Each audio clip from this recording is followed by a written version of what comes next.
James Corbett, welcome to the show. Thank you very much. Thank you for having me on. Pleasure to be here. First thing I wanted to ask, okay, I think I don't believe I have to give my audience an introduction as to who you are. I think everybody knows James Corbett Show. You do amazing work. I think that if you never did anything about except your big oil documentary, you probably contributed more to American history and exposing American history than anyone out there. So anyone who's teaching in a university or anywhere. So I'm going to link to that. I'm going to link to your channel. I think it's just invaluable reporting. So, but what I wanted to start with is you're in Japan.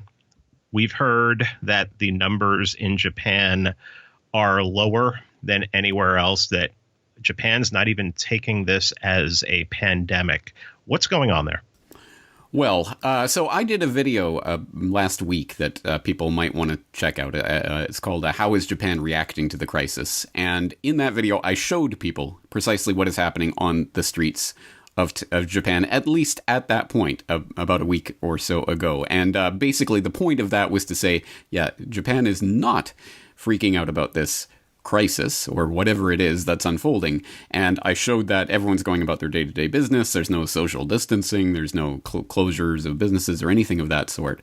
Or at least there wasn't at that time. But I did say in that video, it is precisely because it suits the government's incentives. The government's bread is buttered on the side of pretending that the Tokyo 2020 Olympic Games was going to go ahead as planned with international visitors and everything.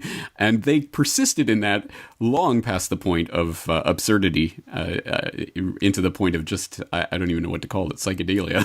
I don't know how they could have possibly imagined it was going to go ahead. But I did say in that video, precisely when they decide to cancel or postpone the games is when I expect they'll start cracking down.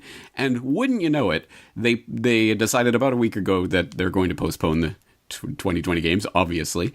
And that same day, the very same day that I said that, the Tokyo governor comes out and goes, oh, well, it suddenly seems that there's more infections and people aren't being very responsible. You plebs better behave or we might have to lock down. And every day since then, it's gotten progressively worse because they've actually started testing. So, I mean, that was the whole game the whole time, is that Japan there's nothing going on here. Oh, and now they start testing and suddenly, oh, there's a Tokyo hotspot and we're going to have to lock down. Exactly as I said, every authoritarian structure in the world is incentivized to make this crisis as bad as possible and to lock down their populations, because that is what tyrants always want to do.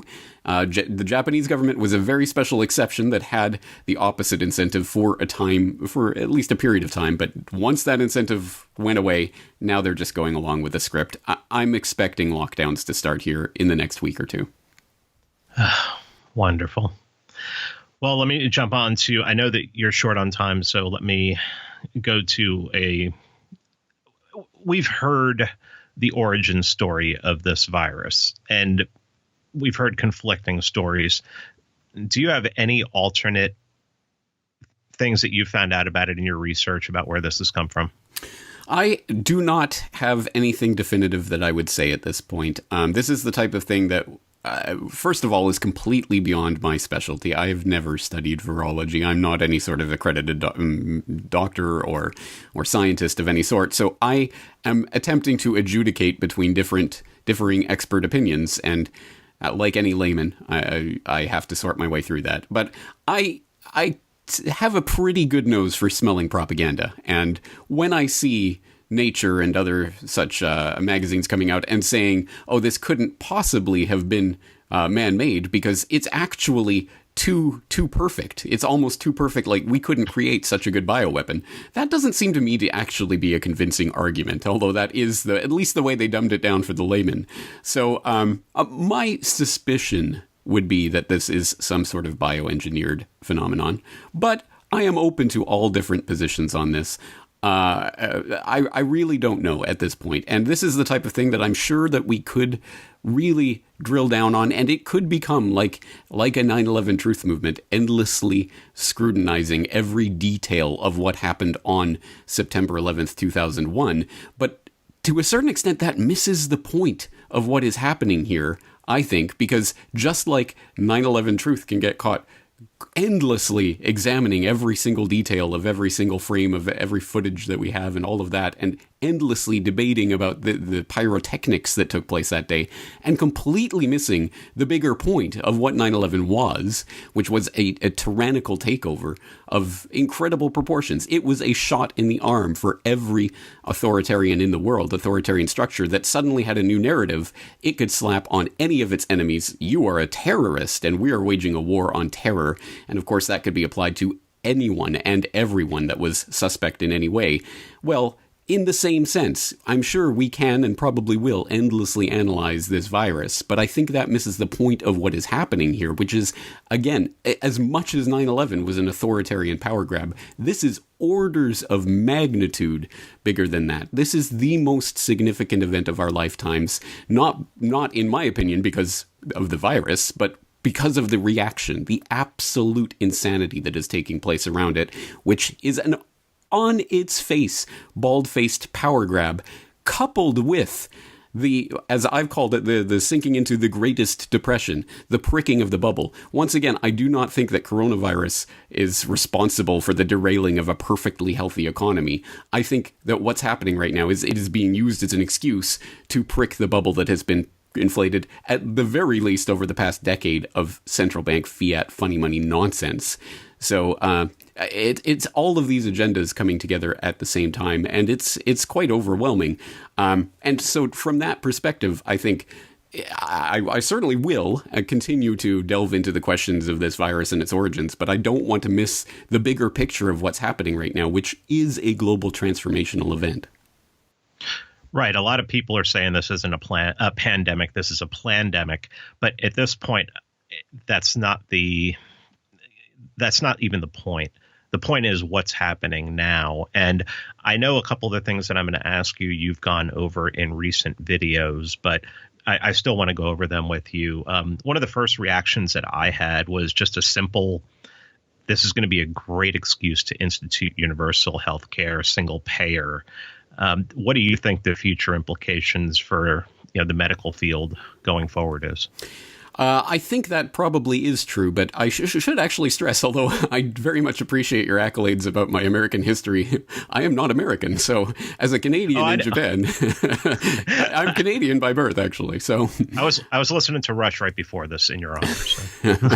Well, so I'm sure there are profound implications for the American domestic medical system that will come as a result of this, but I see much broader and much darker implications that pertain to the very heart of not just medicine and the way it's practiced, but then how that has implications on the way that we live our lives. We are being constantly told these days that we have entered a new normal, the world has changed forever, and things will never go as they were before, and it doesn't take a genius to see how authoritarian structures will push this in through the medical, with the medical veneer, will push a power grab the likes of which we have never seen before. Just one slice, one tiny example of that actually I just saw. I think it was yesterday. I think it was today. Oh, I don't know anymore. The days are blending into each other. But I saw it was a Guardian article. Precisely, I said when I first started to see the way that governments were hyperventilating about this, I did say that one of the things I said was this is going to lead the way towards internal passports, internal checkpoints in countries. And I just saw The Guardian coming out with an article, and I can't remember who they were quoting, some medical expert, no doubt, that's saying, yes, one result of this is that we're likely to see internal checkpoints where you're going to have to prove that you have immunity to this virus or the next one or whatever one they come up with, and or the vaccine certificate. And then, of course, you see Bill Gates on his Reddit AMA also saying, we're going to work on developing digital certificates that will be scannable, that you can instantly determine if someone has immunity or has taken the vaccine. These sorts of things are going to be embedded in our daily lives from here on out. Again, regardless of what this particular novel coronavirus does or doesn't do in the coming months, even if it disappeared from the face of the earth, well, we can never face this kind of existential threat to humanity ever again. So we're going to have to make sure that we track, surveil, trace, and ultimately control the movements of every single person on the planet, which is, well, how can you possibly do that without I don't know, putting in an entire identification structure that's going to be biometrically linked. Oh, well, luckily enough, the World Economic Forum is working on precisely that. They've had a program for the past couple of years they've been kicking around that I can't remember the acronym they're using, but something about known traveler ID, something along those lines, that they're trying to roll out right now. And the World Economic Forum, of course, Davos hosts the Davos conference every year, but also hosted that Event 201 conference that people are talking about in the plandemic scenario, where, of course, as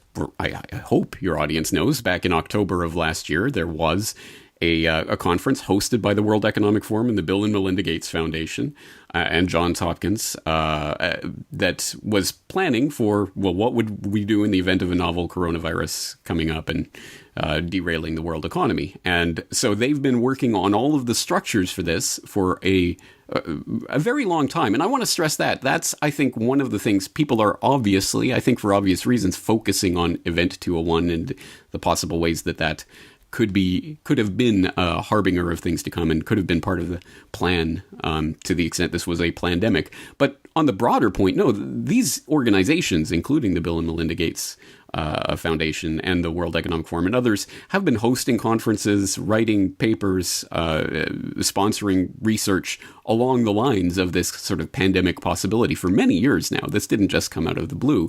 This has always been one of the ways that an agenda of complete totalitarianism could be forwarded. And lo and behold, a pandemic of some sort happens, or at least we're told it's happening, so they go all guns blazing, all in on this agenda.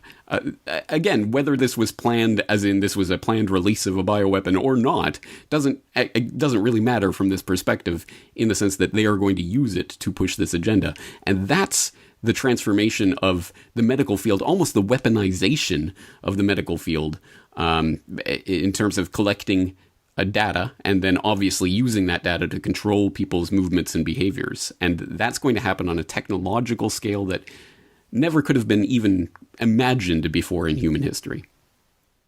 Well, I'm sure you've seen that, like, Texas is barring people from Louisiana coming in. Florida says no New Yorkers, nobody from Louisiana. And Rhode Island is going around searching for people who escaped from New York, and they're trying to send them back. It's an amazing time to be in America, and it just doesn't seem, we have that stupid constitution that no one follows. And that just seems to be some kind of interstate commerce law, a clause kind of just destroying that like they always do. I mean, it is wild. I put out a tweet about 2.5, 3 weeks ago saying we're going to have checkpoints. There's going to be checkpoints on the road and on the highways. And it came true. It's just absolutely insane. Going to monetary policy, obviously this is a perfect time with all of these people being unemployed to institute some kind of universal basic income. But the thing that they were talking about more, and they were trying to pass into the bills, was something they were calling the digital dollar. I'm sure you've seen that. I haven't had a chance to read the whole bill yet, so I don't even know if they passed that. But what are the implications of this digital dollar? From what I understand, the digital dollar language was removed from the final bill, but it is certainly on the record. And as I discussed with James Evan Pilato in New World Next Week last week, it's not like this was just inserted as if Nancy Pelosi was up at midnight trying to feverishly writing off her 1,400-page bill in the week or two it took to draft it, and maybe I'll put something in about digital dollars. No, this has been on the drawing board for a number of years now, or at least for documentably so for at least half a year. And I do document that in my recent episode on the Greatest Depression, where I talk about the CFTC, the former chairman and one of the former, I believe, board members of the CFTC, the Commodities Future Trading Commission, who started a campaign about 6 months ago to move towards a digital dollar. And they use all the buzzwords that you're supposed to use about cryptocurrency and blockchain, but of course it has nothing to do with actually decentralized cryptocurrency and everything to do with a federally managed digital wallet that will essentially be tied to your social credit score at some point. Again, you do not need much of an imagination to understand how this is going to work. And that will be the way in which the government, for example, could deliver their checks, their $1,200 checks that are in the mail, guys. Don't worry about it. Oh, that's going to take weeks. Oh, we can't wait for that to be delivered. Hey, I've got an idea. How about if the Federal Reserve, how about if everyone had a digital wallet with their Federal Reserve member bank that the Fed could inject money into directly, and then you get it instantaneously? Well, that sounds great. Well, that's certainly worth the $1,200 check. I will absolutely do that. And just like that, you could have such a system in place. As I say, I believe that language was removed from the final bill, but it is certainly in the wings, and I'm pretty sure we have not seen the end of the economic calamity that is taking place here. So I'm sure it will be making its way back. And I imagine I don't have to explain to your audience what's so particularly disturbing about that, but the idea, of course, of a quote-unquote cryptocurrency, which of course is nothing of the sort, which is a centrally controlled and administered blockchain tied to your physical identity that will inevitably be tied to your, well, did you get your vaccine? Have you been a good boy? Well, then we'll inject your funds for this month, is of course the nightmare scenario that I think we've all been advocating for avoiding for the entirety of the time we've been talking about these issues and warning people about. Of course, well, these sound like crazy conspiracy theories until you're in a crisis and suddenly they've got a solution. This sounds great. And unfortunately, this isn't just coming to the United States. This is coming all around the globe. I really do. I have, if not poo-pooed the concept of the global reset, I have often thought, well, it's not going to happen all suddenly, all at once. There's going to be a gradual weaning off of the dollar, and it will be replaced as a world reserve by probably a basket of currencies or under an SDR rubric or something like that. I've thought along those lines, but actually, this really does seem like a global reset moment in the currency level and everything else. And I think we're going to start seeing more and more coordinated actions between the central banks and ultimately the institution of some sort of global coordination monetarily. And again, I think everything that we thought about the economic reality we were living in has just been swept from the table. So it's impossible to say exactly what's going to come out of this, but it's not difficult to predict that it will be something that will benefit the authoritarians who have set up this system, and of course the banksters who have always, in some form or other, controlled the monetary system itself. Well, this also seems to be an attempt to take down small businesses. I mean, it seems like a direct attack while empowering the large corporations, the cronies, Walmart staying open, places like that. But, the small mom and pops are taking a hit. After 2008 and 2009, there was like a mass consolidation in banking, but also in food. I don't think a lot of people realize how many food companies consolidated. How does this consolidation going into the future, how's it going to affect our everyday lives? Well, whatever you call it, crony capitalism or whatever you call it, this is the absolute epitome of that. And the inevitable result of that is the consolidation of power into fewer and fewer hands. There is no doubt that many of the businesses that have been shuttered as a result of this are not going to be reopening. And to the extent that they are replaced, it will be being replaced by franchises of the big corporations who are being bailed out to the tune of trillions, with all of the various vehicles, fiscal and debt-based vehicles that the Fed has empowered, these special purpose vehicles, the SPVs that they're creating, to essentially buy corporate bonds and prop up the corporate system in every way possible. Of course, that's only for the people who are well connected enough to be feeding directly at that trough.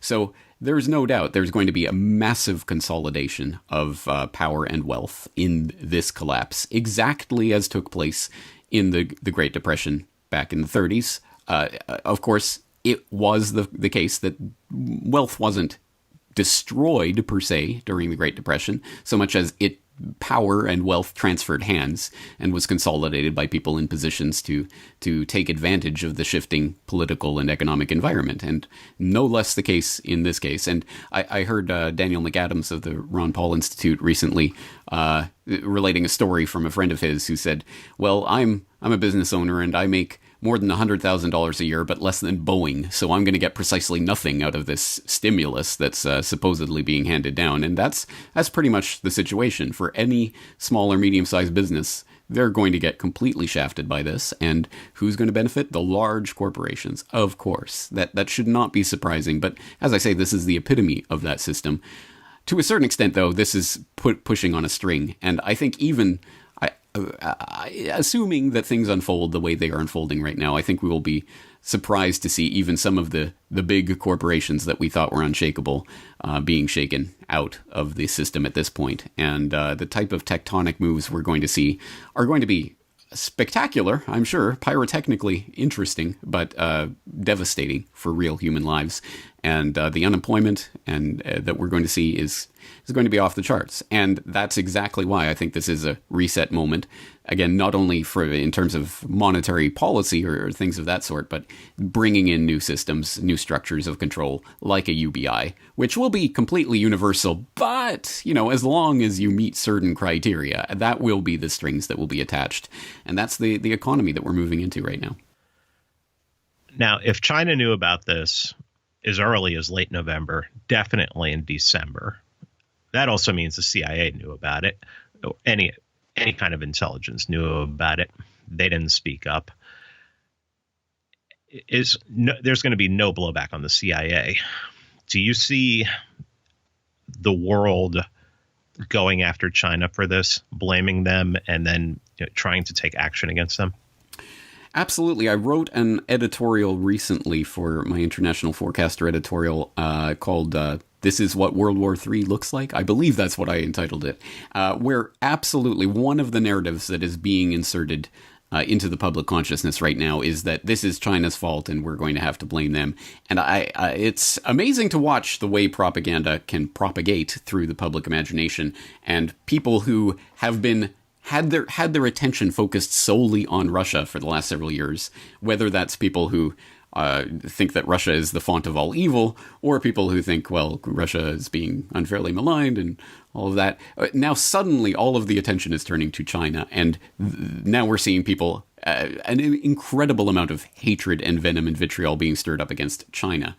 And I place this in a much bigger context. I've done work on this before. For example, I did a podcast episode on China and the New World Order, where I looked at some of the ways that China did not just spring up out of whole cloth in the turn of the century and, suddenly became this economic powerhouse. No, there was a financial infrastructure that was laid through agreements that were worked out going back from the 70s into the 1980s.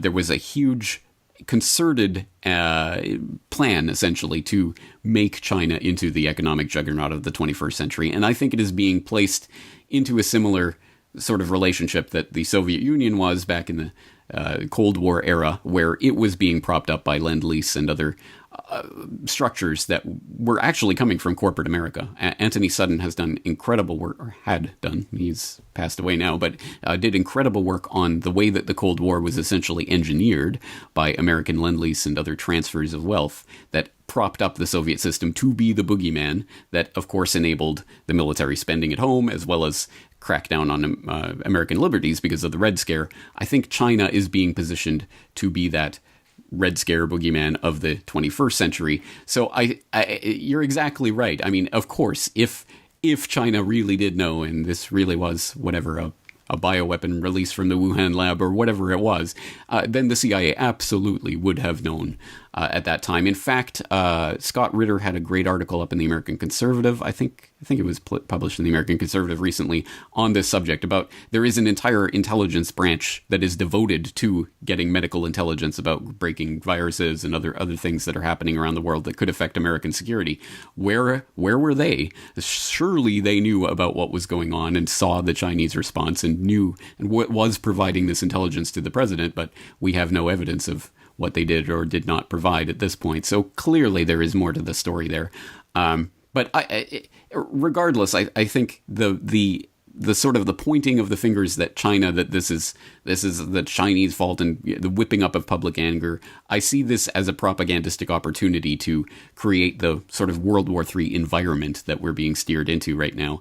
And it's kind of unfortunate. I have a documentary series that I am working on, and the conclusion of that series was going to be, has for several years now, has always been that we are being engineered into the U.S.-China conflict for the 21st century, and I was going to detail that in exquisite detail as I tend to do in my documentaries, but I haven't gotten there yet, and I wish it was already out now so that I could show people, but I really do see this as being the narrative for the 21st century, and I think it's being unveiled to the public right now. I have two more questions for you. Okay, so I was talking to a gentleman in Switzerland. This was on the 20th, March 20th. He told me that as of the previous day, they were shut down for a month, and they were going to be strict about it. Same thing, southern Italy was doing the same thing right around the same time. The northern Italy had been shut down for a while, but the whole country just went down. Do you see any country that's instituting this kind of reaction, the way they're handling this, where they can actually get blowback from the people because of it? I think blowback is inevitable, but will it be constructive blowback will be the question, because unfortunately it is an easy game to get the public fighting with each other in various ways, and certainly I think in the American context you can understand the ways that the public has been utterly divided against itself, to the point where any collapse of society, I don't see organized resistance against the authorities so much as I expect there to be widespread violence and chaos at the street level, streets filled with people fighting neighbors fighting neighbors, rather than mounting any sort of resistance to sort of National Guard or military tyranny of any sort. So there may be places in the world where that is more likely to happen, but certainly we are entering a period of chaos, and unless there is some miracle and this all goes away in a few weeks, but assuming it plays out the way we are being told it is going to play out, where at the very least we'll be locked down for a couple of months and then let out for a month and then locked down again and let out again and locked down again, there's no way that will fail to cause widespread distress and widespread looting and panic and chaos and violence. As there are already reports coming out of Sicily right now that there is looting and other things going on, and it's getting more and more desperate as people are running out of money to even buy basic materials and food and what have you. So there's already those reports that are starting to come, and this is really just the beginning of what we are being told to prepare for. And can you imagine how much worse that's going to be in America? So will there be violence and chaos and bloodshed? I have no doubt, unfortunately. But will it be organized against the authoritarian power structures? Maybe in pockets here and there, but on a wider scale, it's difficult to see at this point.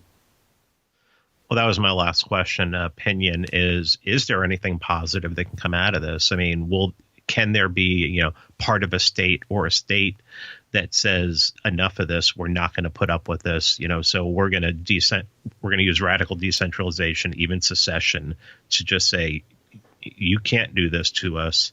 And I'm talking from an American perspective, and I mean, even from European perspective, EU, this is a great time for people to start breaking away from the EU. Do you see any kind of positives coming out of this long term?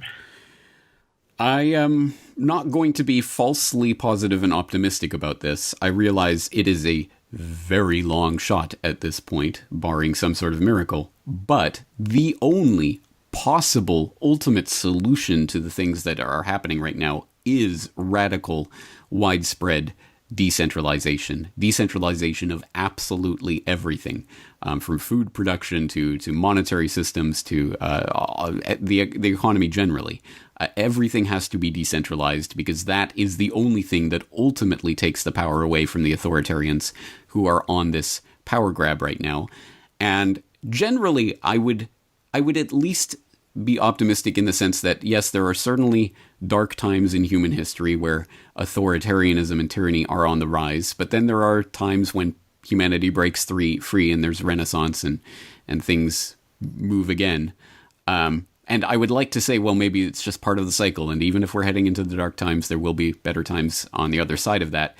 Unfortunately, we are also now living in technocratic times where the technology of tyranny is such to potentially enslave humanity forever, or even change what humanity means. Now that we're talking about tinkering with the genome and other such things, technology for keeping a population docile has advanced so much far beyond what even Aldous Huxley was warning about 50 years ago when he was giving speeches on the ultimate revolution, talking about the sort of tools that tyrants would have to play with in the future to keep their populations docile. Well, now we're half a century beyond that, or even more at this point, and that's scary to contemplate. So, unfortunately, if we really enter into a dark time of authoritarianism, it is difficult to imagine humanity emerging from the other side in the same way, and that's why I take this as seriously as any existential threat that humanity has faced. I really do think that the coming generation really will decide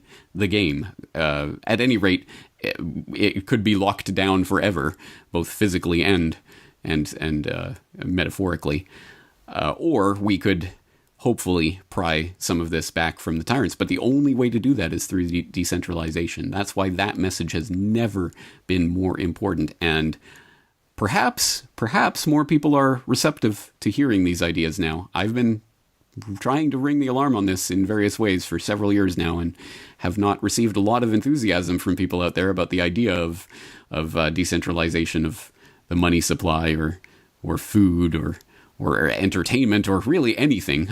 But as I say, it's truly the only way to combat the growing technological tyranny that we're facing. So it's now or never. Either people start investing in the actual solutions to this, or it's game over. And I don't want to soft sell it or put some sort of false positivity on it, because this is truly a fight for the existence of free humanity. Where can people find your work, James? I'm at CorbettReport.com. That's CORBETT report.com. And I have literally thousands of hours of audio and video and hundreds of articles that I've written over the past 13 years now. It's all 100% completely available for free. And I hope that people who are new to my work, haven't heard me before, will at least use that website as a resource of information, at the very least to help you find links to other information, because I always try to put links and source documents in my show notes so that people can find the original documents and things that I'm citing. I think that's an important part of what it is that I hope to be modeling one of the ways that we can help to decentralize the spread of information away from the information monopolies that have existed in mass media in times past, towards a more open source approach. So that's what I do at CorbettReport.com. I hope people will at least check it out. Keep up the amazing work that you do, and I want to thank you for your time. Thank you very much for having me on.